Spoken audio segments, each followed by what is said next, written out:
I want that. I need that.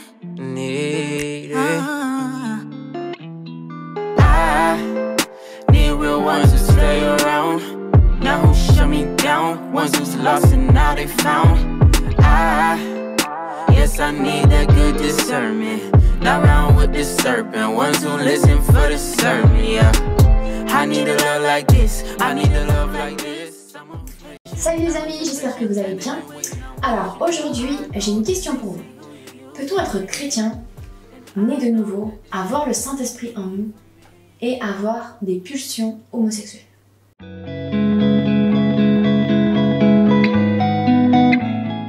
Alors la réponse est oui, on peut être chrétien, né de nouveau, avoir le Saint-Esprit en nous, même avoir été baptisé du Saint-Esprit et pourtant encore avoir ces attirances pour le même sexe. Vous allez me dire pourquoi je fais cette vidéo? Eh bien je fais cette vidéo parce que il y a beaucoup de chrétiens aujourd'hui qui ont cette attirance pour le même sexe et qui n'osent pas en parler, qui ne savent pas comment s'en sortir.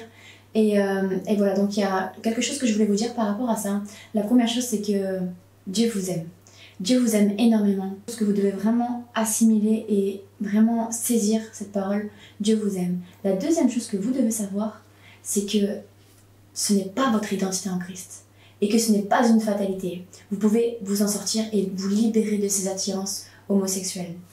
Et pour cela, je vous invite à me suivre. On va rencontrer Tali qui va nous parler de son extraordinaire témoignage. Salut Tali! Salut Amaya! Tu vas bien? Ça va très bien, merci et toi? Super! Donc Tali, tu es là pour nous parler un petit peu de ce qui s'est passé dans ton enfance, durant toute ta vie, voilà, de ton témoignage. Ouais. Est-ce que tu peux nous expliquer alors ton histoire? Oui, bien sûr. Alors déjà, merci de m'avoir motivée à parler de mon ancienne vie en tant qu'homosexuelle. Ça, tu sais que c'est quelque chose qui me touche particulièrement à cœur parce que c'est vrai que j'ai pu me rendre compte qu'il y avait beaucoup de personnes, beaucoup d'homosexuels qui ne savaient pas trop où se positionner vis-à-vis de leur foi, de leur relation avec Dieu. Et c'est pour ça qu'aujourd'hui, j'aimerais vous parler de mon témoignage. J'aimerais... on va commencer par le début. Quand petite, j'ai pas eu une vie très très heureuse. Je me mentais, je me disais que j'étais heureuse, mais en fait, j'étais pas heureuse. J'ai vécu au milieu de... J'ai grandi au milieu de violences conjugales. Je vivais un an en Guadeloupe, un an à Paris, un an chez ma mère, un an chez mamie, un an chez ma mère, un an chez une tante. Donc je me sentais rejetée un peu. J'avais pas l'impression que ma mère m'aimait, j'avais pas l'impression non plus que mon père m'aimait, puisque j'ai grandi sans lui, je l'ai connu très tard. J'ai été agressée sexuellement plusieurs fois. Et en fait, j'ai grandi en me disant que j'étais forte et que tout cela n'aurait aucun impact sur ma vie. Et en vérité, très tôt, j'ai demandé à ma mère de m'habiller comme un petit garçon, en jean, t-shirt large, etc.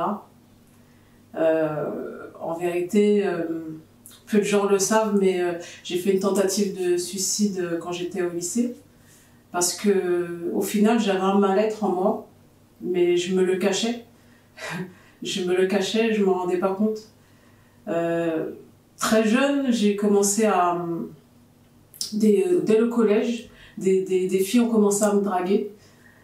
Et bon, moi, j'y faisais pas attention. J'ai grandi comme ça, au lycée, et je continuais à me faire draguer. Jusqu'à mon travail où mes collègues voulaient m'inciter à sortir avec des filles. Et bon, c'était pas mon truc. Moi, je croyais déjà en Dieu et je me disais que Dieu avait créé une femme pour un homme. C'était pas mon truc, mais finalement, un jour, j'ai cédé. J'ai commencé à me poser des questions. Et je me suis souvenue que plus jeune, quand je jouais avec mes amis, je voulais toujours avoir le rôle du papa, quand on jouait à papa et maman. Je me rendais bien compte que j'avais fini par me comporter un peu comme un garçon. Et même je me disais que ce serait peut-être plus facile d'être un garçon. Donc j'ai commencé à un moment à me poser des questions, me dire tiens, c'est bizarre, pourquoi t'as autant de femmes qui te draguent et pourquoi tes collègues veulent te mettre avec une fille et de fil en aiguille, à force de me poser des questions, j'ai essayé. Donc quand tu dis essayer, c'est-à-dire en fait qu'est-ce que tu as fait, qu'est-ce que tu as entrepris? Alors, en fait, ce qui s'est passé, c'est que à un moment donné, j'ai eu une relation d'amitié avec une femme qui travaillait pas loin de chez moi, enfin pas loin de mon travail. Et j'ai pu remarquer que, pourtant nous étions hétérosexuels toutes les deux, mais j'ai pu remarquer qu'elle ressentait de l'attirance pour moi. Et donc ça m'a un peu troublée. C'était une belle femme. Et c'est ce qui a fait vraiment que je me suis posé de plus en plus de questions. Et à ce moment-là, je devais partir définitivement pour venir vivre sur Paris. Et j'ai commencé à chercher sur Internet. Et là, je suis tombée sur des sites de rencontres pour homosexuels, pour lesbiennes. Et c'est comme ça que j'ai été dans le Marais. Tu connais? Pas trop, mais on en a parlé. Le Marais, c'est un endroit à Paris où il y a beaucoup de boîtes pour gays, pour homosexuels, pour lesbiennes. Donc c'est là, comme ça, que j'ai été pour la première fois dans le Marais, où je me suis retrouvée dans un milieu où j'étais entourée de lesbiennes. Et j'ai continué donc à chercher sur ce site de rencontre. Et finalement, j'ai rencontré une femme avec qui j'ai eu ma première expérience, enfin avec qui j'ai couché. D'accord. Et combien de temps tu es resté dans ce milieu? Qu'est-ce qui s'est passé par la suite en fait? Et bien, par la suite, j'ai fini par me dire que j'étais peut-être lesbienne, que c'était peut-être ma nature et que Dieu m'avait peut-être faite ainsi. En fait, depuis petite, ou depuis que j'ai commencé en fait à m'habiller comme un garçon et à me dire que ce serait peut-être plus facile si j'avais été un homme, là tout d'un coup, je pouvais jouer l'homme avec une femme, en tout cas en étant en couple. Et donc j'ai continué à fréquenter des femmes pendant 10 ans, plus de 10 ans. J'ai arrêté les hommes. Et voilà, je me disais que j'avais peut-être toujours été lesbienne, mais que je me cachais. D'accord. Et qu'est-ce qui s'est passé alors? Qu'est-ce qui s'est passé par la suite quand tu as commencé à connaître Dieu? Comment ça s'est passé? En fait, avant ça, il faut savoir que le mal-être que j'avais en moi quand j'étais petite est resté au final. Et j'étais pas plus heureuse. Et même, je crois que le fait de jouer ce rôle d'homme faisait que je copiais les hommes que j'avais eus dans ma vie jusque-là. Et du coup, je pouvais rentrer dans des colères folles, être violente avec les femmes avec lesquelles je couchais. Et c'était pas moi. Parce que je suis quelqu'un de nature plutôt calme, plutôt douce. Et quand je rentrais dans ces colères et que je devenais violente ou que je me mettais à casser des choses chez moi, je me reconnaissais pas. Et depuis là, je me disais, Nathalie, il y a quelque chose que tu dois changer chez toi. Et je pensais y arriver par moi-même. Je pense que j'ai commencé là, alors que pendant toute mon enfance, je me disais que j'étais forte et que rien de ce que j'avais vécu n'avait eu d'incidence sur moi. Là, je commençais à me dire, tiens, il y a des choses à changer. Et je priais et je me disais, bon, à cette époque-là, je disais, Dieu, voilà, je me reconnais dans aucune religion, mais je sais que tu existes, donc si tu m'entends, aide-moi, parce que je suis pas heureuse. Et puis j'ai essayé la pensée positive, je lisais beaucoup de livres sur la pensée positive, je me suis intéressée à diverses religions. J'ai même pensé à aller voir un psychologue, mais voilà, je changeais pas, mon caractère restait le même. Je continuais à être ce que j'ai pas envie d'être, ce que j'avais pas envie d'être. Je buvais beaucoup, j'avais de fortes colères, je fréquentais beaucoup de filles, j'avais un rapport à la sexualité qui était pas très sain au final, qui était pas sain du tout.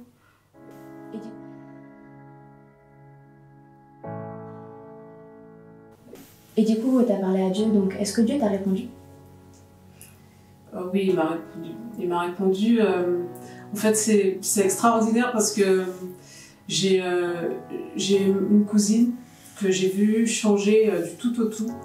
Elle n'avait pas une vie facile, elle a failli mourir, elle a vécu beaucoup de choses difficiles. Vous pourrez voir, je pense, son témoignage bientôt.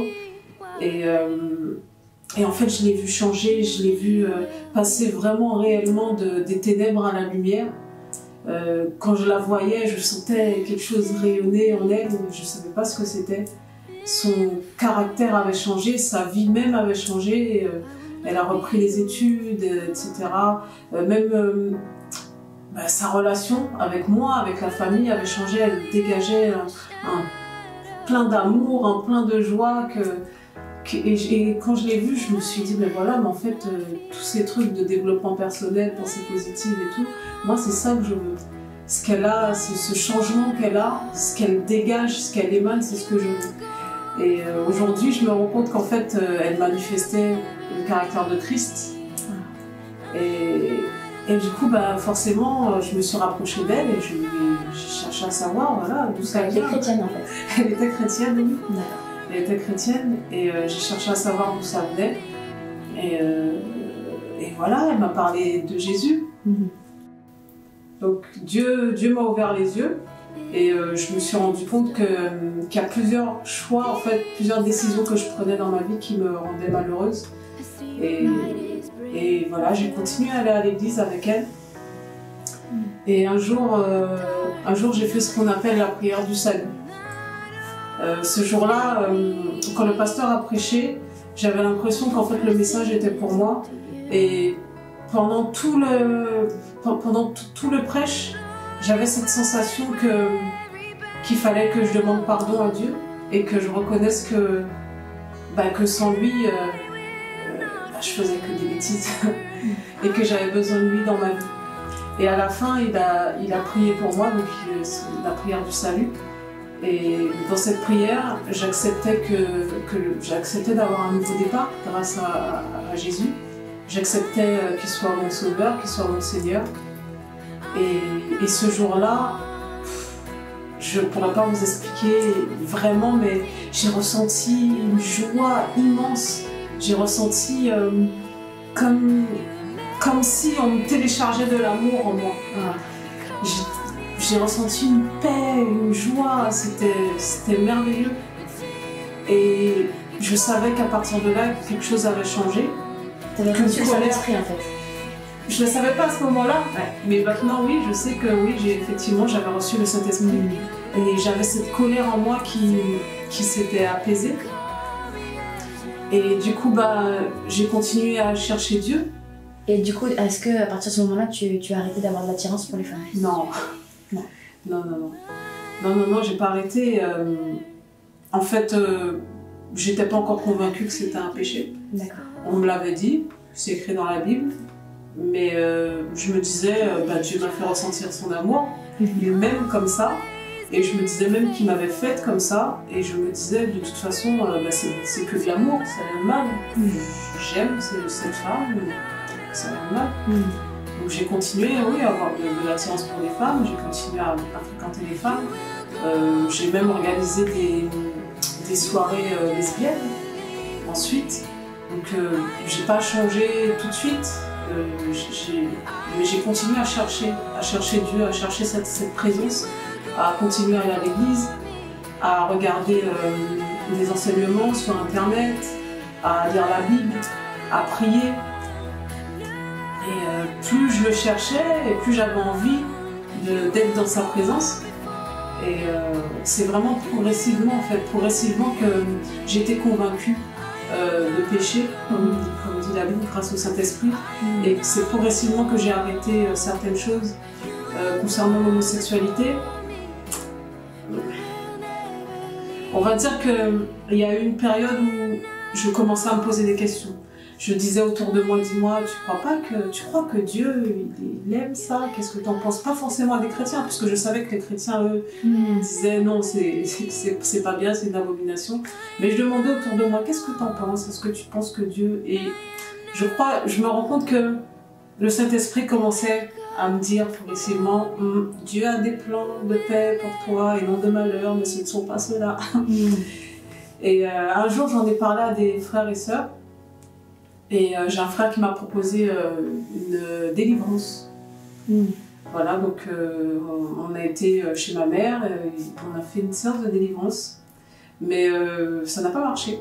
Ça marche. Ça n'a pas marché parce que j'y croyais pas non plus.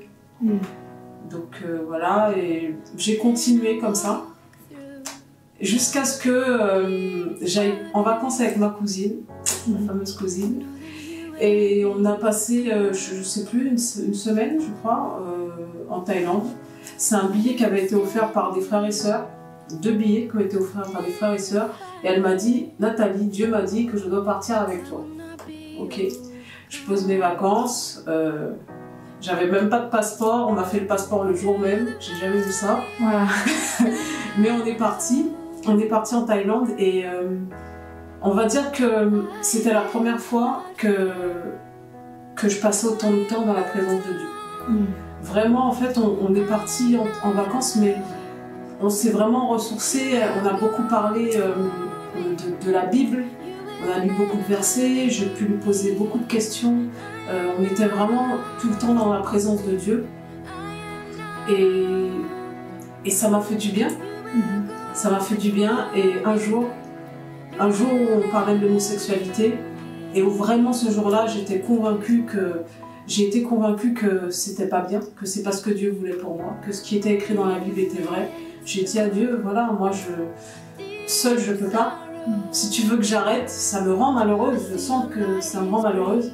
Donc si tu veux que j'arrête l'homosexualité, si tu veux enlever cette attirance, que je n'ai plus d'attirance pour les femmes, eh bien moi seule je peux pas, j'y arrive pas. Alors toi vas-y, je te laisse, prends le contrôle, vas-y. Et dès que j'ai eu fini de faire cette prière, on était face à la plage avec ma cousine et je lui ai dit ça y est. J'avais cette assurance en moi que Dieu m'avait libérée de mon attirance pour les femmes. Et depuis ça, je n'ai pas recouché avec une femme. Je vivais avec, enfin, il y avait une femme en tout cas chez moi à cette époque-là, je fréquentais d'autres femmes. Et en rentrant, je lui ai dit, écoute, je ne suis plus attirée par les femmes. Wow. Je lui ai dit, si tu veux, tu peux faire cette démarche avec moi, on peut apprendre à connaître Dieu, se rapprocher de Jésus ensemble, mais on n'aura plus de relations sexuelles. Donc t'avais plus du tout d'attirance? Plus du tout. Et donc ça t'a mis combien de temps à partir du moment où tu as reçu le Saint-Esprit et le moment où tu as vraiment été complètement libéré en fait de l'homosexualité? À peu près un an et demi, je dirais. D'accord, et en une fraction de seconde comme ça, c'est parti. Comme ça. À partir du moment où j'ai fait la prière, j'avais cette assurance en moi que Dieu m'avait changé et que je n'avais plus aucune attirance pour les femmes. Donc en une seconde quoi. Ouais. Waouh, incroyable. Et est-ce que depuis t'es retombée dans l'homosexualité ou? Non, depuis non, j'ai plus couché avec aucune femme, j'ai plus de relation avec aucune femme et j'attends mon mari. Waouh. Donc t'as été complètement libérée de cette attirance. Tout à fait, oui, tout à fait. Waouh. Et pour les gens qui nous regardent, qui peut-être essayent de s'en sortir depuis pas mal de temps, parce qu'on sait que dans le corps du Christ, il y a beaucoup de chrétiens qui souffrent de ça, qui essaient de s'en sortir peut-être par différents moyens. Qu'est-ce que tu pourrais leur conseiller? Eh bien, j'aimerais vous dire déjà que Dieu vous aime. Soyez-en sûrs, n'ayez aucun doute là-dessus. Dieu vous aime. La Bible dit qu'il a des plans de paix et non de malheur pour nous. Ça veut dire qu'il veut que tu sois heureux. Donc là où tu es, que tu sois gay ou lesbienne, si tu es malheureuse, reviens à Dieu. Reviens à Dieu, reviens comme tu es. Moi, je suis revenue à lui comme j'étais. Et il a mis de la paix dans mon cœur, il m'a comblé d'amour et il m'a permis de vraiment arrêter de faire des mauvais choix, de prendre les bonnes décisions. Alors là où tu es, j'ai envie de te dire que voilà, si tu sens que tu as un vide à combler en toi, Jésus est ce vide, reviens vers lui et il fera ce qu'il faut. Ouais. Et pour les gens qui sont déjà vraiment ancrés en Dieu, dans la parole, qui s'en sortent pas, qu'est-ce que tu pourrais leur conseiller par rapport à ça? Et qui ont des pulsions homosexuelles. Ouais. En fait, j'ai pu constater que bien souvent, lorsqu'on est chrétien, on est né de nouveau et qu'on a quand même des pulsions homosexuelles et qu'on n'arrive pas à s'en sortir, c'est qu'il y a une autre cause. Alors j'aimerais vous dire de chercher peut-être quelle est cette cause, peut-être que vous avez besoin de pardonner à quelqu'un. Le diable, en général, voilà, s'incruste dans ton cœur par des petites failles que tu laisses. Donc si tu veux être libéré aujourd'hui de l'homosexualité, bien sûr, prie, demande à Dieu de te libérer, accepte par la foi, par un pas de foi que Dieu t'a déjà libéré de cela, accepte que ce qui est écrit dans la parole est vrai, mais aussi demande à Dieu de t'éclairer sur peut-être ce que tu as...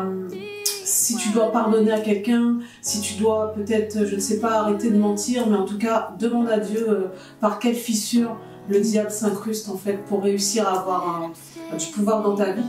Parce que la Bible dit que lorsque tu es né de nouveau, tu as Christ en toi. Ce n'est plus toi qui vis, c'est Christ qui vit en toi. Donc ça c'est vrai, c'est un fait.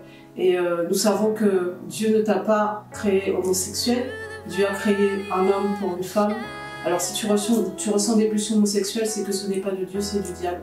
Alors prie et demande à Dieu vraiment de t'éclairer là-dessus. D'accord. Merci beaucoup Thalie pour ces conseils, pour ton témoignage qui est vraiment puissant. Voilà, et puis nous on se retrouve très bientôt pour Ça une marche. prochaine vidéo.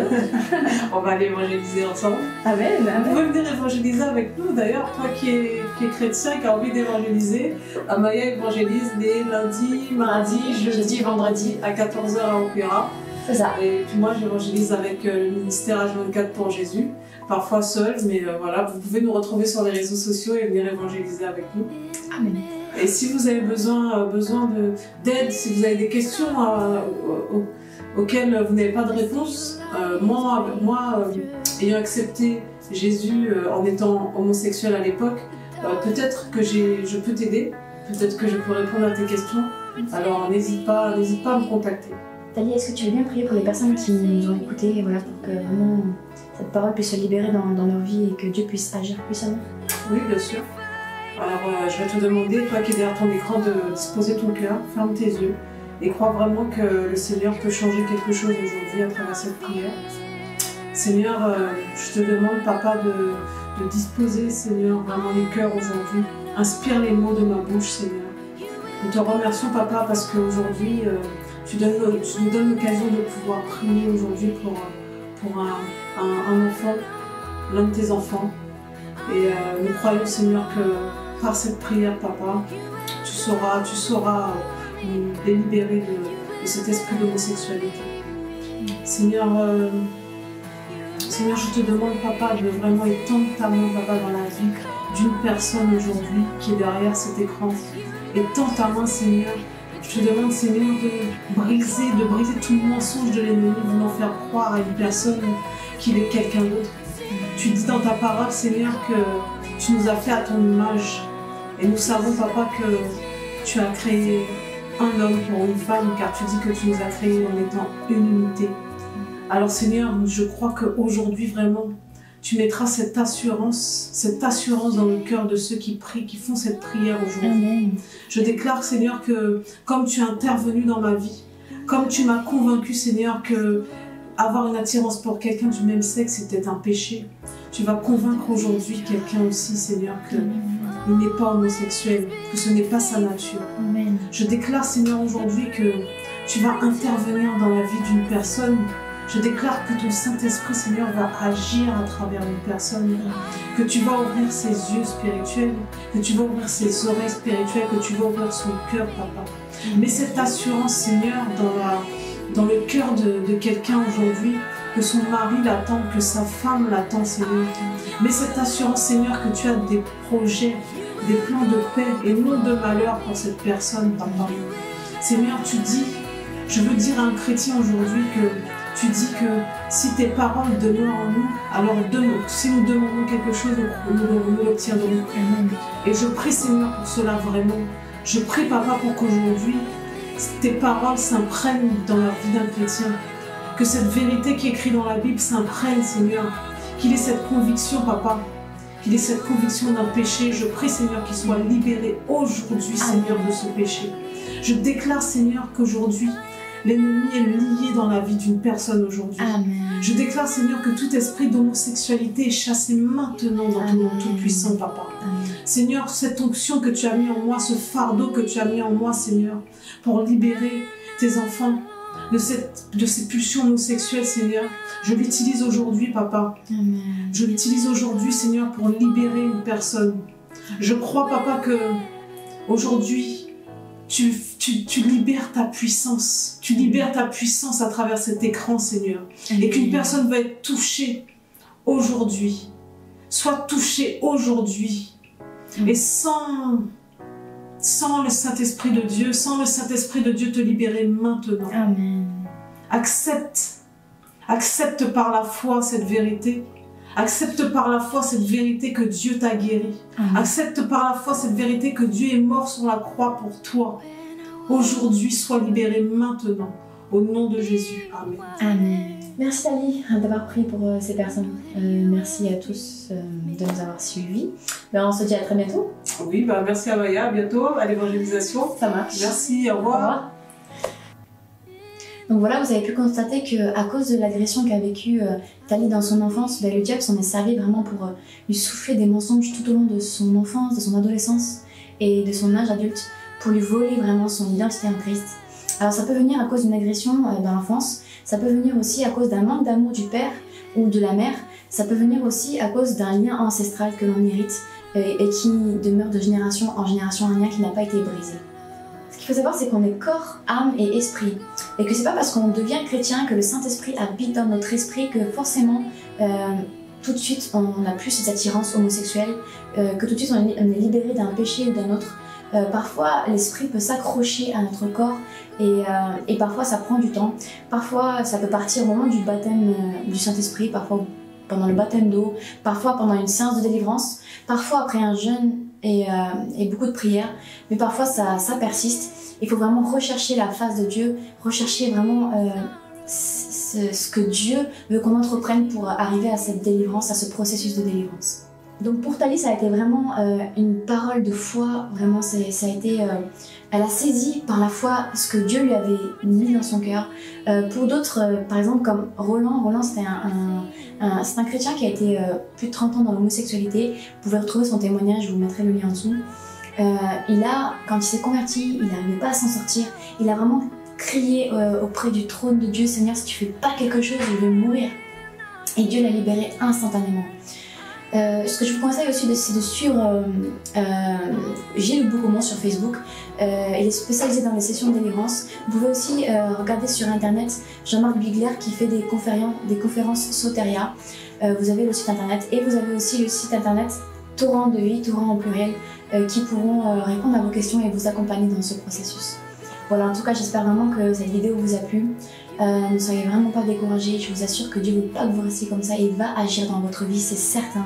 Il a des projets de paix pour vous et il vous aime énormément, ça, soyez-en convaincus. Il ne vous condamne pas. Voilà, soyez bénis en tout cas et à très bientôt, j'espère.